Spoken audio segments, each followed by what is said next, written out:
Selamat datang di channel Alur Donghua. Sebelum menonton, silahkan subscribe, biar Mimin tambah semangat update-nya. Retak kosong tiba-tiba bergetar hebat, dan kemudian terbuka ke kedua sisi pada saat bersamaan, membentuk retakan yang terus tumbuh. Saat celah terus meluas, semakin banyak cahaya tembus cahaya meletus dari dalam, melonjak dan melonjak seperti permukaan lautan.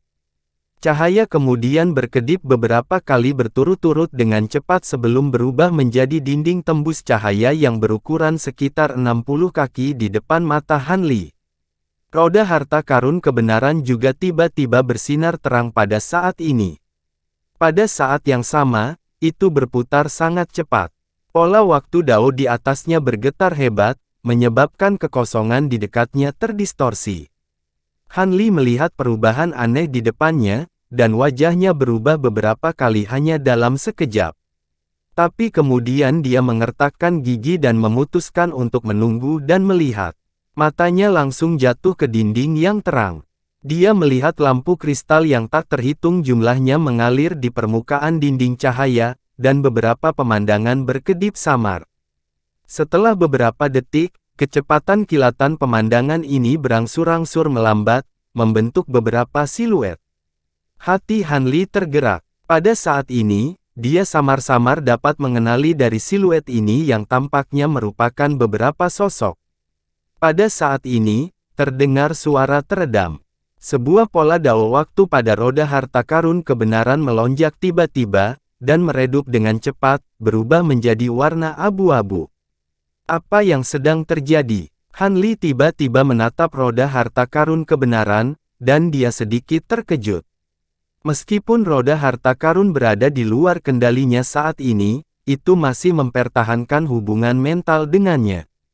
Baru saja, koneksi antara pola Dao waktu abu-abu dan dia tiba-tiba terputus. Perasaan ini seperti kekuatan aneh dan misterius yang menarik sesuatu keluar dari tubuhnya, menyebabkan hatinya kosong. Ini belum pernah terjadi sebelumnya. Namun, dia tidak langsung menyingkirkan roda harta karun kebenaran, tetapi memaksa dirinya untuk tenang dan terus menatap dinding cahaya. Dia samar-samar merasa bahwa pasti ada misteri di dinding terang ini. Saat pola Dao bola waktu itu meredup, pemandangan di dinding kristal sekali lagi menjadi lebih lambat dan lebih jelas. Sepertinya di puncak gunung, ada benda yang menjulang tinggi, dan ada beberapa sosok kabur di atasnya. Ada yang besar dan ada yang kecil, dan ada beberapa benda berwarna yang berkedip di langit sepanjang waktu. Tepat ketika Han Li mengaktifkan Bright Light Spirit Eyes untuk melihat lebih jelas, suara, embusan, lembut mengganggu pikirannya. Kumpulan rune Dao waktu lainnya di roda harta karun kebenaran meredup. Han Li mendongak, dan ekspresinya menjadi gelap. Pandangan kontemplatif kemudian muncul di matanya, dan tidak mungkin untuk mengetahui apa yang dia pikirkan. Setelah itu, terdengar suara kepulan lagi, dan pola waktu Dao pada roda harta karun kebenaran meredup lagi. Mata Han Li sedikit berkedip. Pola waktu pada roda kebenaran meredup dalam pola yang teratur. Hampir setiap detik, akan meredup sedikit. Dia sepertinya mengerti sesuatu, dan dia dengan cepat memalingkan matanya dan terus melihat ke dinding yang terang. Benar saja, saat pola dua kali Dao meredup, pemandangan di dinding cahaya menjadi lebih jelas lagi. Setelah beberapa waktu, mata Han Li berbinar. Pada saat itu, dia dapat dengan jelas melihat bahwa dia sedang berdiri di puncak gunung biru gelap yang besar. Puncak gunung itu dinaungi oleh pepohonan yang rimbun dan hutan bebatuan yang aneh. Puncak gunung dikelilingi oleh lautan awan yang luas, bergulung dan naik turun. Di tengah hutan bebatuan aneh, ada platform batu bundar yang kelilingnya sekitar 10.000 kaki dan tingginya 100 kaki. Warnanya hijau tua, dan terhubung ke gunung di bawah. Sepertinya itu terbentuk secara alami. Ada beberapa retakan di permukaan platform batu biru pucat. Itu ditutupi dengan lumut, dan ada tanaman merambat yang melilitnya. Saat ini, ada 6 sosok di sekitar platform batu, dan mereka semua terlihat sangat aneh. Salah satunya sangat tinggi, tetapi tubuhnya seperti tiang bambu, dan dia mengenakan jubah kuning yang terlihat sangat longgar dan tidak terkoordinasi. Ditambah dengan rambut kuning di kepalanya yang terlihat seperti jerami, dan kerutan di wajahnya yang sangat kuning sangat tidak rata, seperti kulit pohon tua. Kulit di tangannya sama, dan dia terlihat sangat mirip dengan orang-orang dari ras kayu di alam roh. Di samping perjanjian berjubah kuning itu ada sosok pendek. Tingginya kurang dari 5 kaki, dan dia kurus dan layu. Dibandingkan dengan para pengkhianat di sampingnya, dia tampak seperti anak kecil. Namun, kepalanya sebesar ember, dan dia terlihat sangat berat. Orang ketiga memiliki lengan dan kaki yang panjang, dan telapak tangan serta telapak kakinya sangat lebar seperti kipas daun ketel. Kulit di bagian atas tubuhnya berwarna merah menyala. Ada juga lingkaran dengan pola yang sangat aneh tertulis di tubuhnya. Orang keempat adalah seorang anak berusia sekitar 6 tahun. Dia memiliki tubuh bulat dan kepala bulat, seperti bola besar dengan bola kecil di atasnya. Dia mengenakan dudou di sekitar perutnya, dan lengannya 2 kali lebih panjang dari orang normal.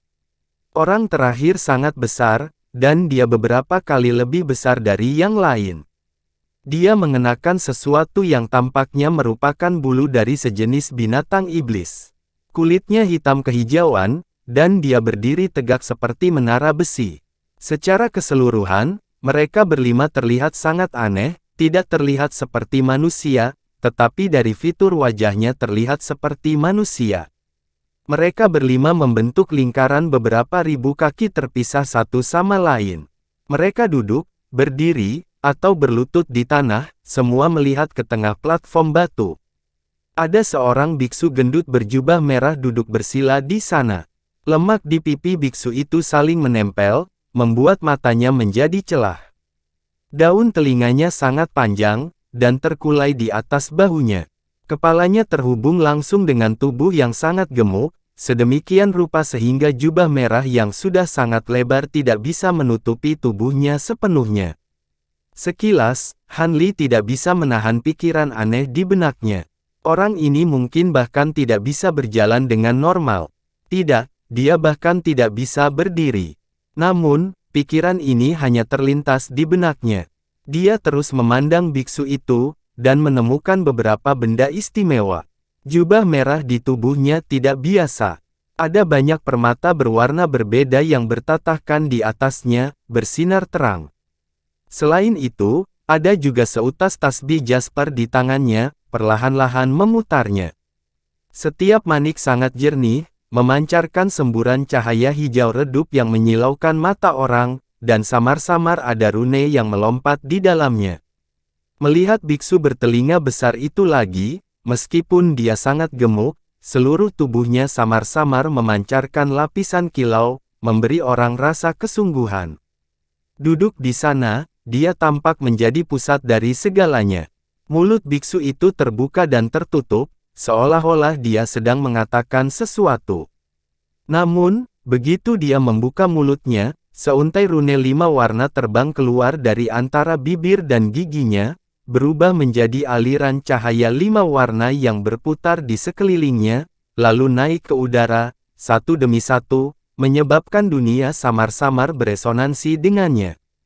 Bintik cahaya yang tak terhitung jumlahnya muncul di mana aliran cahaya menghilang, dan kemudian berubah menjadi angin tanpa akhir, bersiul dengan liar, membentuk beberapa tornado yang sangat tebal. Namun, begitu tornado ini terbentuk, segera menghilang, berubah menjadi hujan merah menyala yang jatuh dari langit, menutupi langit saat jatuh. Sebelum hujan api turun, sekali lagi menghilang, berubah menjadi badai es yang membekukan ribuan mil. Fenomena aneh ini tampak jelas dan hidup, tetapi dalam sekejap menghilang, menyebabkan kehampaan di sekitarnya bergetar, dan lautan awan diaduk. Melihat ini, hati Han Li bergidik, dan dia hanya bisa mendecakkan lidahnya dengan heran. Namun, tidak peduli apa yang terjadi di udara, platform batu dan lingkungan sekitarnya tidak terpengaruh sama sekali, bahkan daunnya tidak bergerak sama sekali. Pada saat yang sama, di belakang kepala biksu bertelinga besar, cahaya keemasan menyala, dan teratai emas yang tak terhitung jumlahnya berputar-putar, membentuk awan emas besar. Itu terlihat sangat misterius, dan saat kepala biksu itu bergerak, kepala itu sedikit bergoyang. Awan bergoyang dengan lembut, dan riak yang bisa dilihat dengan mata telanjang muncul di kehampaan di sekitarnya. Orang-orang berpenampilan aneh lainnya tampaknya benar-benar mengabaikan fenomena aneh yang muncul di langit. Mereka menatap biksu bertelinga besar itu tanpa berkedip dari awal hingga akhir. Di atas dinding kristal, biksu bertelinga besar itu berhenti sejenak setelah dia selesai berbicara. Cahaya mengalir 5 warna di udara perlahan menghilang, dan semua fenomena aneh menghilang. Kekosongan yang bergoyang dan lautan awan juga berangsur-angsur menjadi tenang. Pria pohon berjubah kuning itu tiba-tiba berdiri, dan membungkuk kepada biarawan itu dari jauh. Biksu itu dan yang lainnya menoleh untuk melihatnya. Pria pohon berjubah kuning itu memberi isyarat dengan tangannya di depannya, dan dari ekspresinya, sepertinya dia ragu, dan mengajukan beberapa pertanyaan. Ketika yang lain mendengar ini, wajah mereka menegang, seolah-olah pertanyaan pria pohon berjubah kuning itu sama membingungkannya bagi mereka. Semua menoleh untuk melihat biksu bertelinga besar itu, dan wajahnya dipenuhi dengan antisipasi. Setelah biksu bertelinga besar itu mendengar ini, dia mengangkat kepalanya ke belakang dan tertawa, menyebabkan lemak di seluruh tubuhnya, termasuk kepalanya, bergoyang.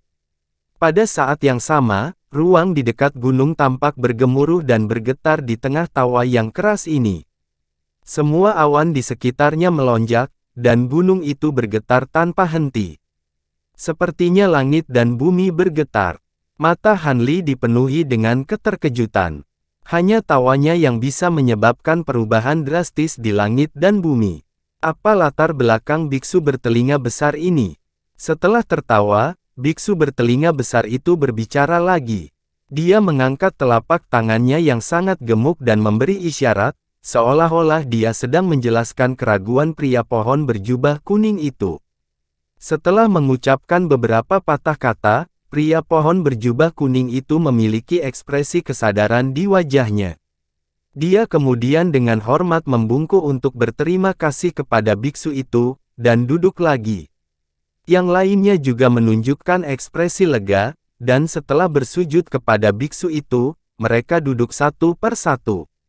Biksu bertelinga besar itu meletakkan tangannya dan terus berkhotbah.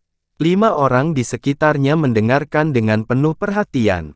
Ketika Hanli melihat ekspresi dari orang-orang itu, dia tidak tahu mengapa, tetapi dia segera memiliki keinginan yang kuat untuk mendengarkan apa yang dikatakan biksu itu. Sayangnya, meskipun semua yang muncul di dinding kristal berkali-kali lebih jelas dari sebelumnya, tidak ada satu suara pun yang keluar. Dengan berlalunya waktu, pola dao waktu pada roda harta karun padam dan redup. Cahaya di dinding lampu kristal secara bertahap melambat, dan pemandangan yang muncul secara bertahap menjadi stabil. Apa yang membuat Hanli bahagia adalah ketika dinding kristal stabil, ada beberapa suara samar yang keluar darinya, tetapi suara itu terputus-putus dan sangat samar. Dia tidak bisa mendengarnya dengan jelas. Selama periode ini, biksu aneh itu mengatakan sesuatu lagi, dan ada juga beberapa rune 5 warna yang keluar dari mulutnya, dan berubah menjadi aliran cahaya 5 warna dan berputar ke langit. Kadang-kadang mereka berubah menjadi berbagai bunga, dan pohon yang aneh, dan kadang-kadang menjadi beberapa binatang aneh yang belum pernah dilihat Hanli sebelumnya. Singkatnya, ada berbagai macam fenomena aneh. Ini secara alami menyebabkan 5 orang eksentrik di sekitar platform batu untuk bangun dan mengajukan pertanyaan lagi. Akhirnya, setelah beberapa kata dari biksu itu, mereka akan duduk seolah-olah tercerahkan. Dalam hal ini, meskipun hati Hanli gatal, dia hanya bisa memaksa dirinya untuk tenang. Awalnya, dia khawatir tentang peredupan pola dao pada True Will, tetapi sebaliknya, dia mulai berharap pola dao akan cepat redup. Setelah beberapa napas lagi, pemandangan di dinding kristal akhirnya benar-benar stabil dan tidak lagi berkedip. Suara yang datang dari dinding kristal sedikit lebih keras. Meski masih agak kabur, beberapa kata bisa dibedakan. Dengan sekejap, Han Li dengan tidak sabar terbang kurang dari 1 kaki dari dinding kristal dan duduk bersila. Dia membentuk tanda dengan kedua tangan dan menuangkan semua kekuatan spiritual abadi di tubuhnya ke telinganya. Dia mengaktifkan teknik mendengarkan yang telah dia pelajari secara kebetulan di masa lalu dan mendengarkan dengan penuh perhatian. Di bawah berkat teknik tersebut, suara yang datang dari dinding kristal tiba-tiba menjadi jernih. Suaranya dalam dan lembut, sangat halus, memberikan kesan keluasan dan kehikmatan, tetapi bahasa yang digunakan adalah bahasa yang aneh dan tidak biasa. Han Li mendengarkan sebentar, dan matanya tiba-tiba meledak dengan kemegahan yang luar biasa. Meskipun dia tidak mengerti arti dari kata-kata ini, ketika suara itu masuk ke telinganya, itu memberinya perasaan yang sangat misterius. Pikirannya terguncang, dan dia langsung merasa seolah-olah dia telah memahami sesuatu. Adapun apa itu, tidak ada cara untuk mengetahuinya.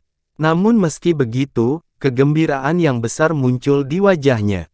Seolah-olah dia telah mendengar suara Dao yang indah, dia diam-diam melafalkannya. Alhasil, setelah mendengarkan ini, tubuh Han Li bersinar dengan emas, hijau, perak, dan berbagai warna cahaya lainnya. Itu adalah berbagai teknik kultivasi dan kekuatan supernatural di tubuhnya yang diaktifkan oleh suara biksu yang indah dan secara otomatis beredar.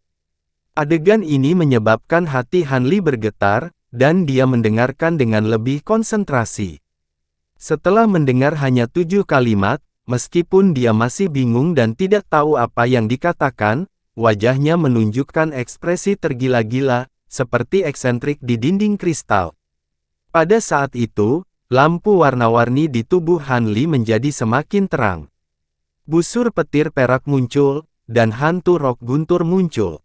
Cahaya hijau muncul, berdengung saat berputar, dan hantu burung hijau raksasa muncul. Cahaya keemasan berkedip-kedip, dan seekor kera emas raksasa menggebrak dadanya dengan tinjunya, meraung ke arah langit.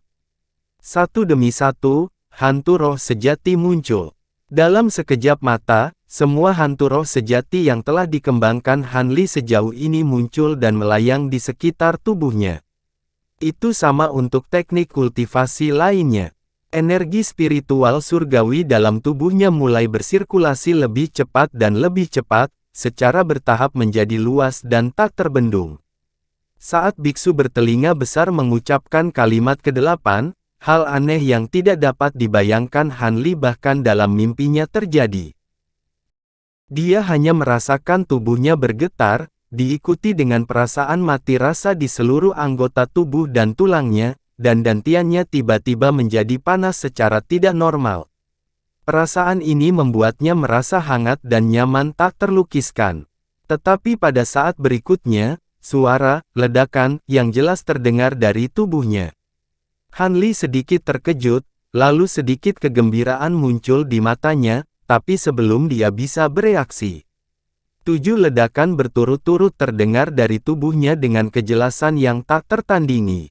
Pada saat berikutnya, 8 titik cahaya muncul di tubuhnya, dan itu sama dengan 12 titik cahaya yang asli. Dia telah membuka 8 bukaan abadi sekaligus. Kemudian, dia hanya merasa bahwa energi spiritual surgawi antara langit dan bumi melonjak ke arahnya seperti 1000 aliran yang kembali ke laut, membentuk pusaran air energi spiritual besar dengan dia sebagai pusatnya, dan energi spiritual surgawi dalam dantiannya juga meningkat dengan cepat. Han Li tiba-tiba terbangun, dan ketika dia melihat situasi di tubuhnya, dia sangat gembira dan melirik mantra Treasure Wheel di udara. Hanya saja lebih dari setengah dari 108 pola time Dao di atasnya telah padam. Dia mendesah lega, karena dia sudah mencapai tahap ini, dan masih ada waktu, dia secara alami tidak mau menyerah di tengah jalan, jadi dia segera melanjutkan mendengarkan kalimat ke-9. Lagi pula, hanya mendengarkan 8 kalimat memungkinkan dia untuk membuka 8 bukaan abadi. Kecepatan kultivasi ini membuatnya merasa seperti sedang bermimpi. Tapi siapa yang tahu, ketika dia mendengar kalimat ke-9 atau bahkan ke-10, hal spesial apa yang akan terjadi. Memikirkan hal ini, Han Li merasa bersemangat. Tapi kali ini, dia tidak seberuntung sebelumnya. Di tengah kalimat ke-9, ketika Han Li merasakan bukaan abadi ke-9 di tubuhnya mulai bergerak, biksu bertelinga besar yang gemuk itu tiba-tiba berhenti berbicara, dan dia mengeluarkan suara terkejut saat dia melihat ke arah Han Li. 5 orang di sekitarnya juga berbalik ke arah Han Li, dan perjanjian berjubah kuning itu tiba-tiba bangkit dengan ekspresi marah di wajahnya saat dia meraung sesuatu. Meskipun dia menggunakan bahasa yang sama seperti sebelumnya, itu tidak menyerang Han Li sedikit pun rasa misteri. 4 orang lainnya saling memandang, meskipun ekspresi mereka berbeda dan tidak berbicara, mereka tidak terlihat bahagia. Oh tidak, aku ketahuan. Hati Han Li menegang, tetapi sebelum dia sempat bereaksi, bibir biksu bertelinga besar itu tiba-tiba bergerak sedikit, dan tidak diketahui apa yang dia katakan. Baang! Dinding kristal itu langsung pecah berkeping-keping, dan langsung berubah menjadi cahaya kristal tersebar yang tak terhitung jumlahnya, yang dengan cepat menghilang. Retakan spasial yang robek terbuka juga langsung ditutup, roda harta karun kebenaran yang melayang di udara bersinar dengan cahaya keemasan, pola dao waktu yang tersisa membuat serangkaian suara retak, dan meredup, sebelum menghilang dalam sekejap. Tubuh Han Li bergetar, dan dia batuk seteguk darah. Wajahnya langsung menjadi sangat pucat, kekuatan spiritual abadi di tubuhnya berantakan, mengamuk dengan liar di meridiannya, dia hampir akan mengamuk. Dia sangat terkejut, dan dia melambaikan tangannya untuk mengeluarkan botol obat putih, di dalamnya ada pil putih bersih, tidak peduli berapa banyak, dia menuangkan semuanya ke dalam mulutnya, dan menelan semuanya, lalu dia segera menutupnya, mata untuk mengkatalisasi kekuatan obat. Suara teredam keluar dari tubuhnya terus-menerus, cahaya dengan warna berbeda menyala dengan liar, saling berbenturan. Pada satu saat, cahaya hijau menekan cahaya lainnya, di saat lain, cahaya emas menekan cahaya hijau, dan kemudian kilat perak tiba-tiba muncul, bersinar terang. Wajah Han Li berganti-ganti antara hijau dan putih, terlihat sangat menakutkan. Namun seiring berjalannya waktu, cahaya bergulir dengan warna berbeda di tubuhnya berangsur-angsur meredup, dan warna kulitnya juga berangsur-angsur kembali normal. Setelah setengah hari, dia perlahan membuka matanya, meski wajahnya masih pucat, auranya sudah stabil. Dia tampak gembira, untungnya, dia bereaksi dengan cepat dan mengkonsumsi pil yang menstabilkan meridian tepat waktu. Jika tidak, dia mungkin benar-benar mengamuk. Han Li menghela nafas ringan, merasakan 8 lubang abadi yang baru saja dia buka, dia sangat gembira lagi. Meskipun kali ini berbahaya, itu adalah pertemuan kebetulan yang sangat besar, hanya mendengarkan khotbah Dao Biksu bertelinga besar melalui dinding cahaya, dia membuka total 8 lubang abadi. Meskipun bukaan abadi ke-9 tidak sepenuhnya dibuka, itu sudah dilonggarkan, selama dia menghabiskan waktu, dia pasti bisa membukanya. Dalam 10 tahun kultivasi pahit sebelumnya, karena sebagian besar perhatiannya terfokus pada pemadatan pola dao waktu, dia tidak membuka lubang keabadian baru, tetapi kali ini, dia membuka 8 lubang dalam sekejap. Karena dia tidak mengolah teknik transformasi kata sejati, atau mungkin itu terkait dengan 108 kelompok pola dao waktu di roda sejati, tidak ada pola dao waktu tambahan saat dia membuka lubang abadi kali ini. Sangat menyenangkan bahwa kultivasinya dapat meningkat pesat, tetapi yang membuat Han Li paling bersemangat adalah 8 kalimat dari khotbah Dao Biksu bertelinga besar itu. Pada saat ini, dia dengan hati-hati mendengarkannya, dan merasa bahwa 8 kalimat itu bahkan lebih dalam dan misterius, sepertinya semacam mnemonik teknik kultivasi. Biksu ini hanya mengatakan beberapa kalimat, dan itu memungkinkan seorang kultivator alam dewa sempurna untuk langsung membuka lubang abadi. Mungkinkah orang ini adalah leluhur Dao? Han Li duduk bersila dan bergumam, tapi kemudian ekspresinya tiba-tiba berubah, seolah dia memikirkan sesuatu. Cahaya keemasan melintas di tubuhnya, dan roda harta karun kata sejati muncul di belakangnya. Pola 108 kali Dao di atasnya semuanya dalam keadaan redup, abu-abu, dan tidak memiliki sedikit pun semangat dan misteri masa lalu. Ini bisa dianggap sebagai berkah tersembunyi, untuk menguping mantra-mantra itu, pola Dao di roda sejati ini sekarang benar-benar redup. Han Li menghela nafas, mengeluarkan pil penyembuh, meminumnya, dan menutup matanya. 3 hari 3 malam kemudian, dia membuka matanya, dan lukanya sudah pulih, tapi Han Li melihat roda harta karun kata sejati, 108 kelompok pola Dao waktu masih abu-abu, dan tidak ada tanda-tanda pulih. Bagaimana ini bisa terjadi? Dia tiba-tiba memikirkan kemungkinan, mungkinkah pandangan terakhir biksu bertelinga besar itu telah merusak fondasi pola Dao waktu pada roda harta karun. Dengan pemikiran ini, dia dengan cepat mencoba menggunakan Deceleration Divine Ability. Tapi pola Dao pada roda harta tidak bereaksi, apalagi melepaskan domain riak emas. Han Li tidak menyerah, dia mencoba membalikkan kemampuan ilahi kincir air, tetapi dia masih tidak bisa menggunakannya, dan ekspresinya menjadi jelek. Sutra transformasi kata sejati adalah teknik kultivasi utamanya. Jika pola waktu Dao pada roda harta karun kata sejati rusak, teknik kultivasi ini tidak akan berguna. Dia menggelengkan kepalanya, menenangkan pikirannya, dan menutup matanya untuk mengedarkan sutra transformasi kata sejati untuk merasakan pola Dao waktu di roda harta karun kata sejati. Setelah beberapa saat, Han Li tiba-tiba membuka matanya, dan ada sedikit kegembiraan di matanya. Meskipun sangat lemah, dia masih bisa merasakan kekuatan waktu dari pola Dao waktu, dan hubungannya dengan pikirannya tidak sepenuhnya terputus. Dia menghela nafas lega, karena koneksi masih ada, pola Dao waktu pada roda harta karun seharusnya bisa pulih.